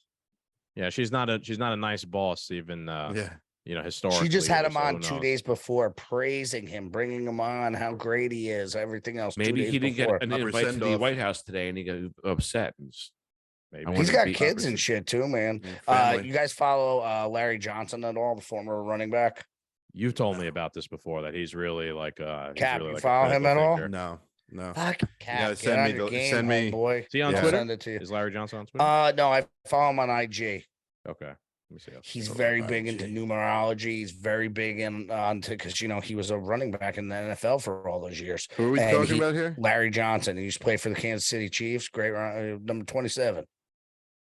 Larry Johnson 7. I don't like the numerology. It should be shit, 2. man. Larry Johnson 7. I never liked the numerology shit. I always feel like It if you look isn't, hard but enough, he's you're gonna very fucking big. make connections. But I things that don't exist. agree. You'll always because numbers. You can always make a match. Yeah. But numbers also don't lie, guys. Yeah, but what does that You mean? can look at know that what I from mean? Like, both- yeah, they you yeah can they look at it don't. from But like both when you're ways, just though. I'm making just shit saying. up, yeah. You know what I mean? I don't know. No, but wait, but what do we always say? Like, oh, like numbers don't care about your feelings. No, that's There's true. only 9 numbers in the world. But how manipulated were numbers during COVID? Oh, I You know. know what I mean? Yeah. Ooh, that's a good one. Ooh, I like That that. is. Yeah, I they don't like lie, that. but they could be manipulated. It's who's in control of the God, numbers, just right. like who's in control of counting the votes, right? Yeah. Who's in control of So- Twitter? Do you want to go on to our last point here, Captain? The Yes. Trump video. and Oh, all yeah, that stuff. okay, That's a so lot. We were Gary- talking about this before we started God. recording. Yeah, Garrett, you were Getting in all here. excited now. Did you see Trump tomorrow major announcement? All right, so let's play the clip for context, and then let's just each theorize whether you have an actual theory or something funny, whatever, what we could possibly, because it could be anything with this Okay. guy. America needs a superhero. Fucking awesome.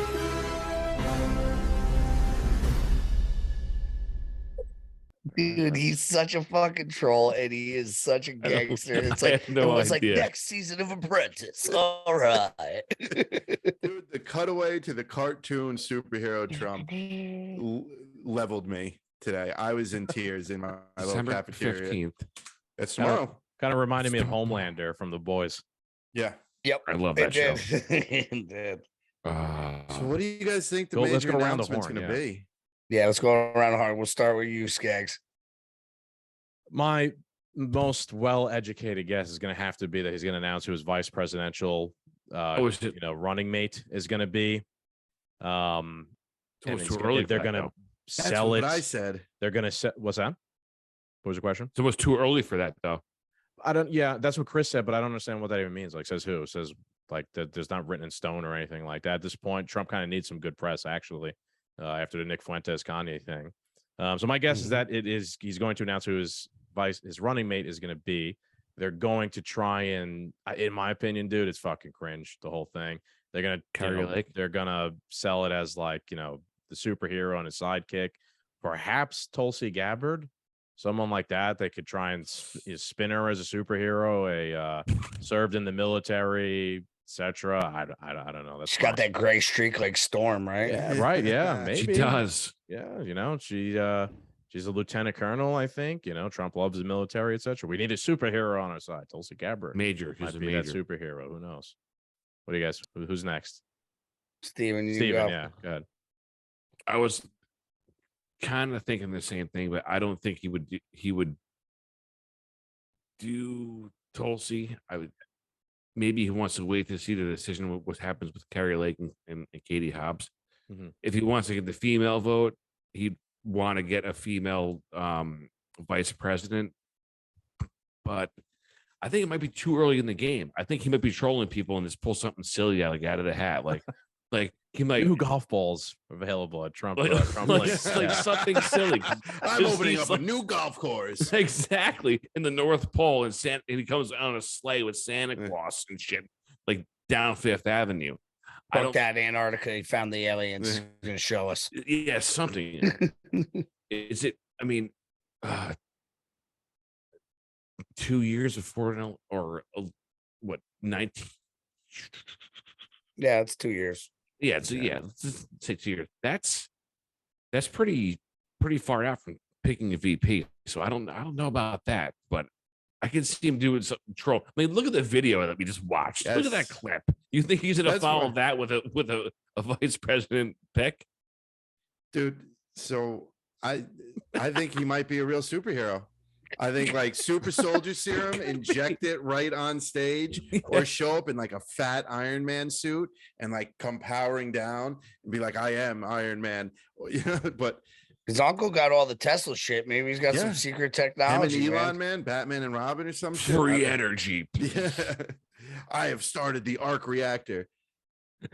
I think it might be some type of nothing burger just to drum up some. He's gonna. I mean, let's talk. Like, we know he's going to talk about the election. We know he's going to talk about the midterm, and we know he's going to talk about Twitter at the very least. You know what I mean? Like, so I don't know what this major announcement can be. Garrett, what do you think? What if he announces it on Twitter? Maybe. Ooh. Right. Maybe he's back. Return to Twitter. Maybe. That would be a major announcement because people would. Or he announces that him and Elon are combining like Truth Social with that would be fucking crazy. People would lose their mind. Like Brooklyn Dad, you just see him in his fucking house and his head would just explode. Yeah, explode. Yeah, just brains all over the walls. Yeah. Oh my, that would be amazing. See, these are good theories here, boys. I'm interested to see what Garrett thinks. Since you guys all gave a good theory, I'm just gonna fucking go shit show on this. All right. Oh, here we go. Q is real. We're taking them down. Not even that. I think Q. I think Mike Lindell, through my pillow, invented a magic carpet for him to ride in on. Okay, because he sells the socks and the blankets and all that shit. So he's gonna fly in on a magic carpet. He's gonna tell us a bunch of shit we already know anyway. And like, I agree with Cap that I think it's gonna be a big nothing burger. Because anytime we hear it's an amazing major announcement, they're like, oh, he has a major announcement. We're like, yeah, we all know he's fucking running. How major announcement is this? Oh, he told the rest of the world. Like, everybody fucking knew. That's not a major announcement. Right. People were still blindsided. Well, then you're a fucking moron. But I think, I don't know, with the VP situation, like Steve said, it's early. And what are the real possibilities? Like, Carrie Lake is like, she's got a pretty good chance at this lawsuit from what I'm understanding. Right. I listened to a whole thing and she laid out the whole facts, and I know it's coming from her, but she's laying out the legal groundwork and everything. He does need a female. Yes and no, because I don't like that whole thing, by the way. I don't like that. Well, we should pick a female to appeal to the because then you're doing the same thing. Because my wife personally, you just pick the best person. My wife personally thinks that women shouldn't be in charge of the country. She's like, we don't need to be in charge of the country. Like, that's man shit. Like, that's exactly what she said. She's like, obviously you need to have opinion, you need to have strong women, but she's like, I would much rather have you walk over to Putin and be like, want to do some jiu-jitsu, man? And he'd be like, all right, you're badass because I do judo. Let's roll. Like, then being like, hey, how are you? Yeah. Like, or like Biden, where he's just like, stick figure central. I shit my pants. Yeah, shit my pants. I've thought of a second possibility, maybe of mine. Let's hear it. Oh, a lot of people have always complained that conservatives don't make culture. So while you guys were talking, I'm like, perhaps he's going to launch like a comic book line or a graphic novel show or something like that based around him as a superhero. Getting dicked over by the deep state. That's like a good idea, but do you think that would literally? I could see them printing like a MAGA comic book line, and he's the fucking hero. They turn the MAGA king into an actual maybe merchandise-worthy like character. It would be a way to produce a cultural. He's a businessman. Thing, he's a right? businessman. Well, you also dude. seen Cash made those books, right? Oh yeah. The plot against the king or whatever. Picked one up for my kids or whatever. Yeah, you made 2 children plot against the king, and it basically like in not layman's terms, but terms for like even kids to understand like what's going on and how this is not okay, and we need to save our way of life and everything else, and I mean. Listen, the left is going after the children in daycares with drag queens, and we're just trying to be like, hey, maybe that's a good idea, that might be an adult thing, but You're like a terrorist. You racist piece of shit. Interesting. I need to look into this Cash Patel thing. I just don't like the idea of political operatives like writing literature to hand to your children. I don't care what side they're on. I don't know what he wrote or what it's about. I agree with you. I don't like the idea in principle. You know what? I have it somewhere. I haven't read it yet, but when I do, I'll text it to you. I'll let you know what it is. But yeah, I mean, you want to keep the children out of it, right? But that goes back to the thought process of the conservative and the leftist, right? We want to keep the children out of it. They're dragging the children into it. They don't care. They don't have that same standard. They want to get them as early as they can. They want to put it in as all it is when they're the most where they're like Play-Doh, and you can make them into whatever you want, and you can make them conform, and you can just download the program into their head over and over again. And this goes back to, I think, one of the first starting conversation we had. Like, we have to beat them at their own game. And I'm not saying we have to but like we have to put our values into our children, so it goes up and up and up, because they're inserting their values in our children. Yeah, I'm all for like the 4 of us putting our values into our children. I don't know about 100%. I get values. I'm you know what I mean? I understand. So that's just the way I was looking at it. But like we say too, me and James were talking about this a little bit earlier too, is like message over messenger. Sure. Yeah. There's a big thing like that. Like, we don't have to like everybody, and we don't have to like their background. But if there's a good message or a good point coming at them, we can all be like, we don't agree with each other with everything. Yeah. Well, us 4, we don't agree with each other with everything. But if one of us has a good point, we're like, right?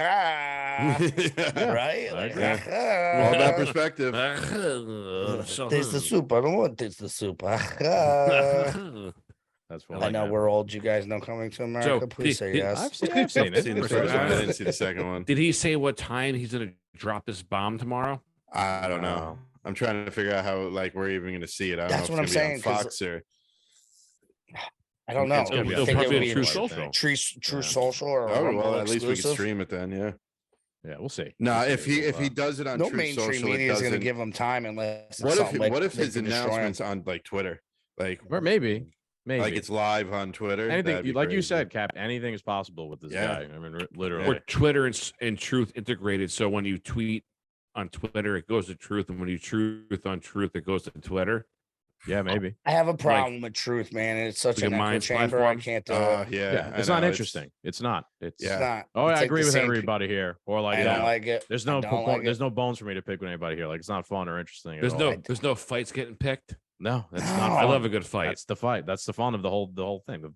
The idea is that the machine. It's a machine. It's a psyop machine.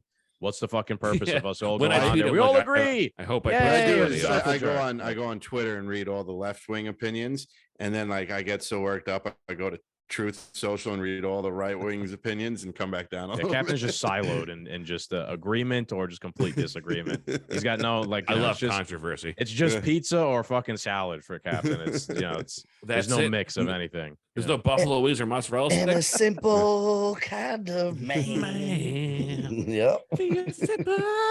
Let's wrap this up. We'll do our tweets of the week. And I love this part of your guys' show. This is like my favorite. I told Steve, I'm like, we gotta at least do like 1 or 2 tweets of the week. I love what you guys do. You can just find whatever you want. It's a fucking gold mine. You're just mining out there for content. You know what I mean? Dude, I just feel bad for I don't even want to feel bad for tweets stealing your idea anymore. Right, I just want to connect the podcast page and we'll just scroll from the newest to whatever, because the shit I come across is pitiful. Maybe we'll do an episode on just that, Cap. We'll just go on your fucking your Twitter. Dude, my just Twitter is fire and nobody ever sees it. But like, dude, you go through my Twitter and it is just red pilling people and shit talking all day. It's beautiful. It is. I love it.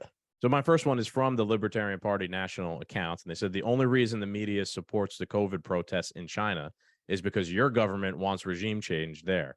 Their goal is not the freedom for the people of China. Their goal is to use the Chinese people as pawns in the next CIA coup. I 100% agree with that fucking statement. That's good.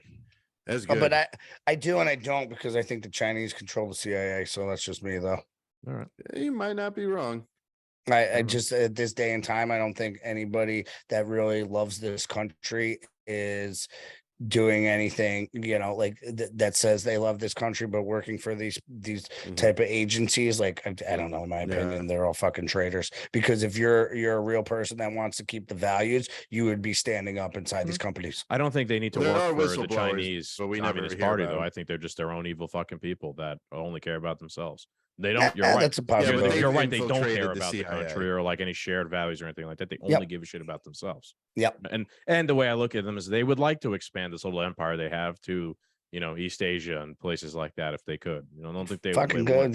That's where they get the opiums, bro. Yeah, exactly. Fentanyl. I just read this. I just read that tweet like 5 times in a row, and I figured out that there's no way that we would ever let the Chinese government get overthrown with the people, because they would absolutely destroy every possible communication and trade route that we've established over the past like 50 years. So I don't believe in that statement. Well, who cares? Let's stop buying shit from them and just make it at home. I know, of course, I don't want to buy any Chinese made contraband, but there's no way that we would ever sever that tie. I disagree. You have a government right next door ready to take over, the ROC in Taiwan.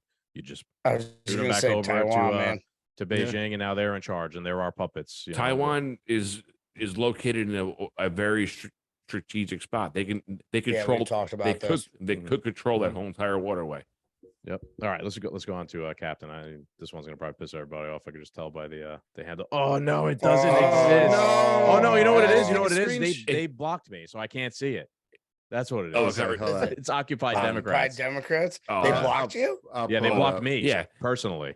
Yeah, they blocked me too. Because I went after them too many times. They don't like all your witty comebacks. No, they don't. They hate them, so they literally blocked me. I love them, dude. I love Skaggs. That's how sensitive the left is. That's how sensitive and insecure they are. Because they can't even take a former Bernie bro libertarian talking shit. But even, they blocked me too. But I'll come at them with like logic. I'm like, what you're saying makes no sense. Can you please elaborate the block? I'm like, what the? So why don't you text it to me, Chris? And I got it. Okay. All right. Yeah. I say if you text it to me, we'll look at another tweet in the meantime. Right. And I will then put it up. I keep trying to click on. I do my second my one. Like I'm on control the remote. Are you doing like you're in control of the remote? Yeah, I'm trying to click. I'm like, all right, is this my other one? Or is this you? No, this is you. Screenshot the Cap. Screenshot it. Oh, I got if I go in, I can't see it. I got you. I see what I did. Screenshot the tweet and send it. Yep. Anyway, pretty and smart, Cap. Pretty and smart. Cap is not very technologically savvy. I'm sad to say. And isn't he the youngest? Aren't you the youngest? No, Skaggs is younger than me. I'm younger. Wow. Okay. All right. Still waiting for Republicans to give President Biden credit for plummeting gas prices and dropping inflation. Where? I just want to punch my computer screen. Plummeting gas prices from what point? Yeah, well, this is like, oh, it went down $1.50. It's still up like 200%. I said this in previous episodes that this is how they do the psyop of like the new normal. 100%. Gas was $2 and whatever cents. And then Biden took office and it went up to $3. Then it went up to $4. Then it went up to $5. And in some places it was $6. So all the people who were suffering with the $6 gas, when it got back down to $4, oh, welcome to the new normal. This is the new normal, everybody. The gas prices are down $2.30. Yes, but you already forgot that they're still up another $3. They are $2, whatever. Yeah, I say it all the time. I mean, this prices is the same shit when Obama was in there. Yeah, same exact Same prices. It's all bait and switch. Okay, it's $2 a gallon, like you said, goes up to $6. They put you at $3, and you thank them for raising it 100%. And dropping inflation. But the funny thing is I thought he didn't control gas prices. Right. When it was going wrong, he didn't. But now that it's the price went down now a little bit, he does. So do you control it or you don't control it? Because you can't have your cake and eat it too. When it's politically convenient for you, you do. And when it's not, you don't. Twitter said, if you agree with Trump, you're in violation. If you disagree, you're not in violation. It's a private company when we're censoring you, but when you are censoring us, it's not a private company anymore. You know, not allowed. Double That's why I despise this whole administration and the press secretary. Which one? I love watching her just get I actually day in and day out. I love her. Yeah, she's amazing. Yeah, she's so just Jean-Pierre. Yeah, she's great. She's so unimpressive. It's doing a great job. It's doing a great job at undermining the regime. Let's put it that way. So I hope she stays up there. I hope she's the press secretary indefinitely until the day she dies. Yeah, for every fucking president. Yeah. It's unbelievable. Yeah, but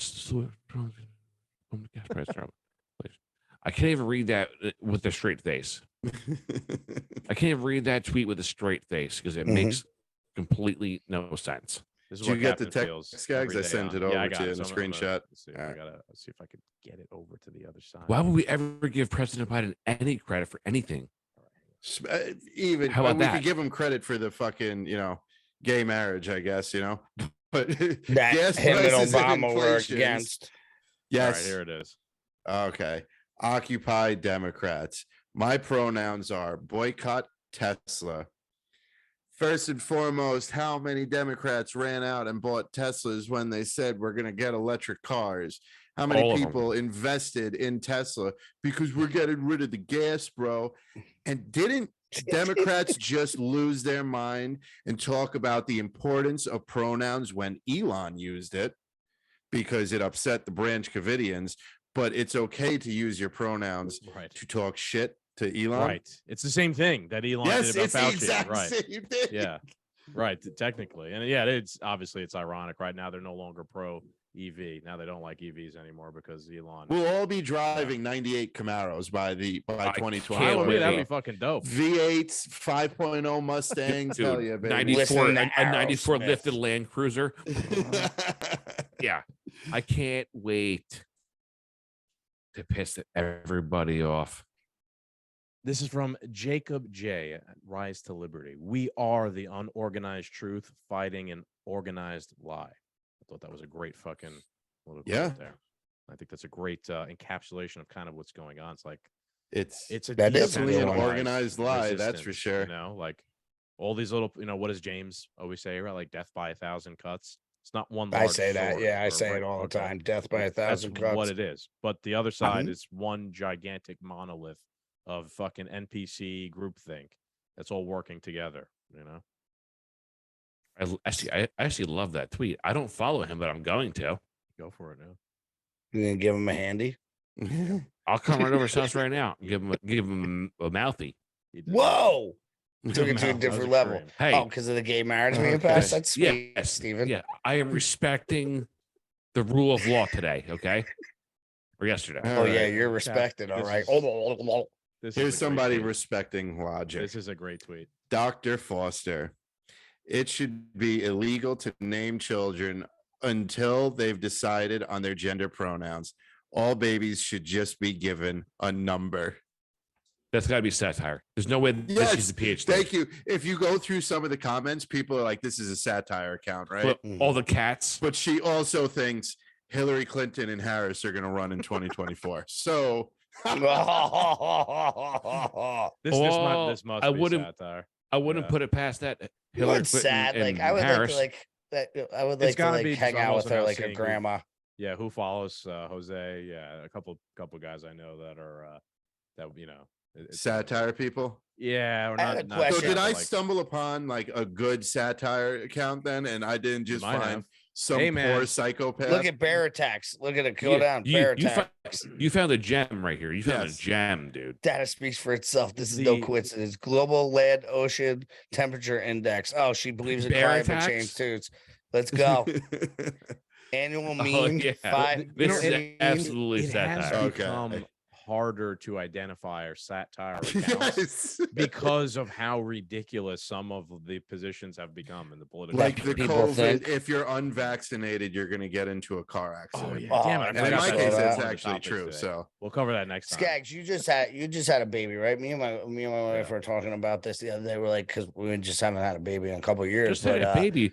We met his child at the brewery a few months ago. I'm saying, no, I know. True story. What are you talking about? And you just had a baby too, Steven. So I wanted to ask you a year ago. But that's way sooner than me. But I'm saying since all this pronoun shit came out and gender identity shit came out, so like she said to me, I think it was yesterday. She's like, I wonder, like, with all this stuff, how it's like no genders anymore. Like, what do they do? Just put like baby Blanchard, not like baby boy or baby girl. Like, did they do that at the hospital, or did they still ask like the parents what they or want? did they ask you like, do you want us to call your daughter a daughter or an ex? They did. They'll probably ask you what. What do you mean? Probably. I'm asking you. You had a kid a year ago. What do you mean? Probably. I'm asking you the exact situation. The nurses in the maternity ward, they'll probably ask you, what should we? Well, what did they ask you? I'm not talking about probably. What did they ask you or Skaggs? They said, or did they just like, oh, do you want us to take your daughter? It's got a clamor. It's got a danger. Yeah. Do you want us to take your daughter? These evil bastards that delivered my baby, they just assumed her gender and called her a girl. Right? They come out and like, oh, you have a baby girl. Lawsuit. Yeah, lawsuit. I should. I do. They don't believe the science. No one made any sort of woke points or anything like that. Okay. When she was that's born. good. That's what we were asking. I do remember perhaps there was a form that had options on it. But no one. What, male or female? Kind of. I think I could be wrong. But I remember something about a form that might have had options. Did you sign your kid into the tax program? Yeah. Did you sign that one form? Which one? I forget the fucking number. It's when they give you all the stuff for the birth certificate and everything. They sneak that form in there so you enter your baby into the tax system. Probably. I don't remember, man. Because the tax system is voluntary.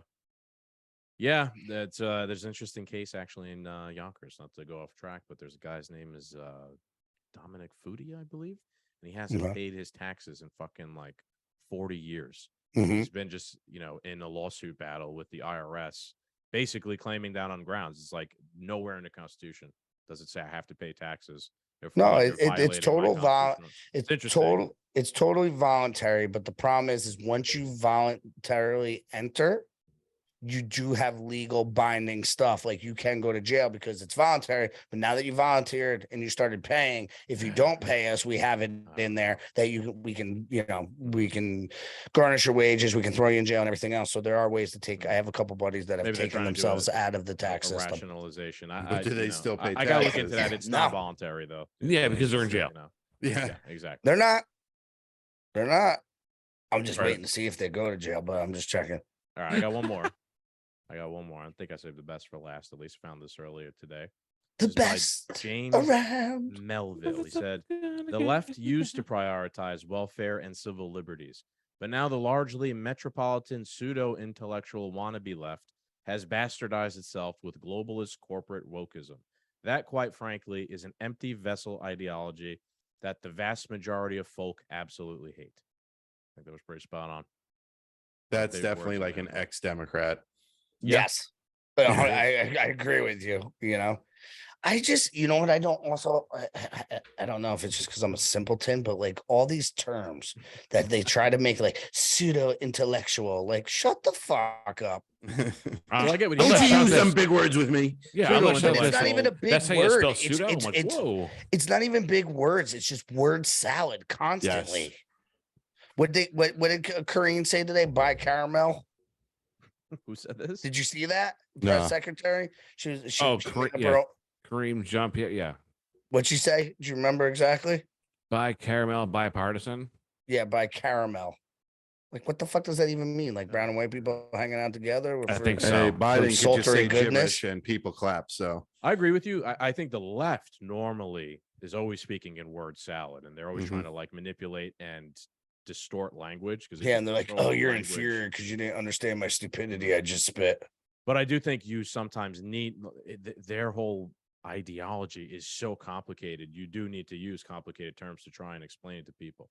Woke is kind of like the simplest term you can use to explain it. But then they'll turn around and be like, define woke. I think Nina Turner just fucking posted that the other day. Define woke, right? And then in order to actually define it, then you do need to get like scientific in a way, because these people, it is a fucking psyop. Is it scientific or is it made up words and we're just playing in their game? Like how they just redid the definition of woman. Yeah, how they redid the definition they change definitions of words all the time to fit their logic. So is that being an intelligent, or is that just that your logic and ideology is so fucking weak that it can't even stand up to basic vocabulary? You're exactly right. The latter. No, they changed gain of function research definition. Well, and then Fauci goes on the stand and he's like, well, by the definition, 1,000%. No, we did not do this. Yeah, because you changed the definition 24 hours ago. And they do that with a lot of words and a lot of things all the time. It's like, because everybody's like, well, the definition means this is this, and they're like, well, we just have one of them like little Trojan horse to Oxford's and Webster Dictionary, and I'm gonna hit like it's like a Wikipedia link now. All the 20-year guys, the dictionary is like Wikipedia. The 20-year guys working at Oxford. I think you need to know your audience too, and like who you're trying to explain this to. So yeah, perhaps you might be talking to a simpleton. You just be like, hey, these people are fucking woke, and they're gonna be like, yeah, man, they are. But if you're talking to a, I don't know, like a scientist who's a critical thinker, you're gonna want to explain it in more nuanced terms than just it's woke.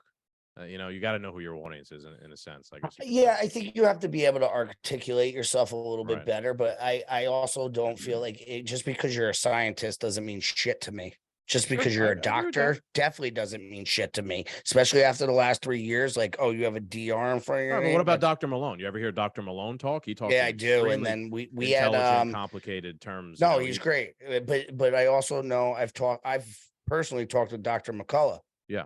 Okay, one of the smartest human beings on the planet. Me and James talked to him, and he was just like, "Shit." And you know how me and James speak? He literally said to both of us, he said, "You are more informed," and we're like, I mean, we were trying to be good, but I swear, like, it is what it is. That's what I do. But like, he literally was like, "You're more informed than 98% of the doctors out there," and this was back in the 21. Yeah, that was okay. So us simpletons who talk how we talk and do what we do, and we don't have to use the big words and everything else. These people, don't. What do we always say? Don't mistake education for intelligence. Sure. Right. Yep. And I think that it's just been ingrained in us on certain things that we put too much value on the education when we don't even agree with the education. Yeah.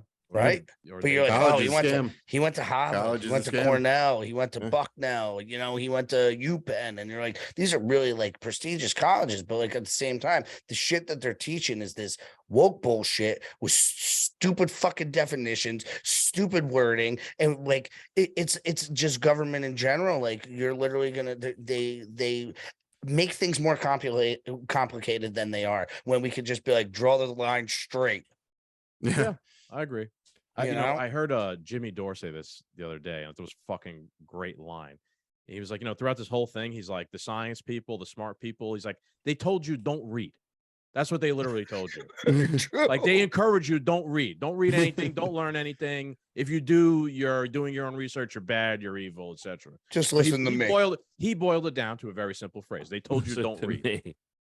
But that's, I think, like, it doesn't matter if you're a geopolitical analyst with 45 doctorates. If you literally just said to them, they told you not to read, you'd be like, it's the simplest. That might resonate.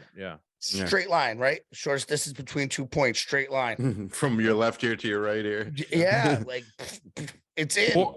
Or they said what you're seeing with your own two eyes is not real. Yeah. You're like, fuck. Hey, well, we are going to find out with more Twitter files on Dr. Fauci and what took place. Soon, yeah. And, I'm sure there's a lot of FBI and CIA agents that work for the WHO and the NIH. Oh, absolutely. We'll see. That is the next part of the Twitter files. Yeah. And, Dr. Fauci, at the end of the day, is a government employee. Yeah. We're going to see how involved he was in censoring information, right? Yeah. I'm wondering, my last point here is I wonder, when's someone going to sue the government on First Amendment violation here? I know it's going to be tough to prove because of but once that floodgates open and there's a class action lawsuit, 4 of us are signing up. Yeah. Yep. I agree. Someone's got to lead it, though. But Trump should fucking lead it. Were you shadow banned in maybe that's the announcement. They're going class action lawsuit, and they want the whole country, all 75 million voters, to join on and go after Twitter or go after the government for doing special deplatforming us. Yep, deplatforming all the people, everybody who's gotten kicked off of YouTube, everybody who's got sign up here. It's a simple form. Just put your name. Now all of a sudden we got 100 million people fucking ready to rock. And what did they always say? Class action lawsuits are effective. Yeah. We'll see. Yeah. There we go, boys. Maybe we figured it out. If you were shadow banned in 2021, call Delaware and Morgan and we'll get your site. At cocaine.com. At cocaine.com. We got your back. You were shadow banned illegally. Dun dun dun dun. Don't worry, we'll keep you up all night. Yeah. Talking about crazy shit. Boys. This has been awesome. Any other points, gentlemen? No. Thanks for having us, guys. It was great seeing you. Merry Christmas. Happy New Year. Hopefully talk to you soon. Definitely. It'd be great if we could see each other again soon. Yeah, that was definitely fun. Gotta set something up. Yeah. That was fun. We had a great time with you guys. And check us out, at our IG and hit us up on Rumble and Patriot Podcast Network with the rest of you guys, and follow us. And you guys do great work, and we appreciate you guys for having us on. We always have a good time. We anytime we sit down and chop it up. And man, everybody, Merry Christmas, Happy New Year, Merry Kwanzaa, Merry Kwanzaa, Shalom, Shabbat Shalom, baby. Yeah, happy everything. Mazel. There you go. Don't forget to go to the Patriot Podcast Network on Roku, on your Roku device. All of us are on there. All of our friends are on there. Follow our friends. And that's it. We will be back. All right. Steve and Garrett, Sergeant and Samurai, thank you guys for joining us. This has been another episode of the Two Do Men Podcast. As always, make sure you like, share, and subscribe. Adios, guys.